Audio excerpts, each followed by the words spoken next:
đào khăn á bọn tàu nữa đào mau nè tham mà trong mưa cái lạnh tật kia nè lấy việc đào khăn pe hay tật nơi ngay ọt đào tự đỏ lên hay còn là thọt chạy chun bọn tàu dường mưa nè phun đông sát men tên bọn tàu nè rồi bầu tập phun đông màu nè cha nằng ấy nè cái lẽ trôi chật nó sát nè cha nằng ấy bật lái đấy bọn tàu phần là đào mà ha đào á nơi này không cha nơiจะแก้พนมជើងភ្នំនេះនៅចេញពីហូតែលទៅហូតែលមកយប់ចេញមកឥឡូវថាចង់ទៅលេងកន្លែងទឹកហ្នឹងឥឡូវទៅមិនបានទេបងប្អូននេះដៅខ្លាំងចាហ្នឹងឯង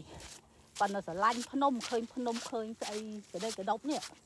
ថ្មៅកដេកកដប់ស្អាតណាបងប្អូនចាហ្នឹងឯងចឹងមកវីដេអូចែកជូនបងប្អូនមើលហ្នឹងណានៅស្រុកភ្នំក្រៀមក្រោះចាប៉ុន្តែយើងមកឲ្យស្គាល់ឲ្យឃើញចឹងទៅហើយនឹងថតជាវីដេអូចែកជូនបងប្អូនយើងមើលកំសាន្តភ្នែកផងចឹងណាចាកំដរអារម្មណ៍នឹងឯងអង្គុយមើលវីដេអូចឹងទៅខ្ញុំមកក៏បានមើលឃើញផ្ទាល់ចឹងទៅហើយចែកជូនបងប្អូនមើលទៅពេលបងប្អូនមានឱកាសបងប្អូនចង់មកលេងអីមកនឹងឯងនេះមានកន្លែងភ្នំមានកន្លែងអីស្អាតបាតផុសគេដែរប៉ុន្តែក្តៅចានឹងឯងនេះពីក្រោយខ្ញុំនេះស្អាតណាបងប្អូនភ្នំកលិកលៈហ្នឹងឯង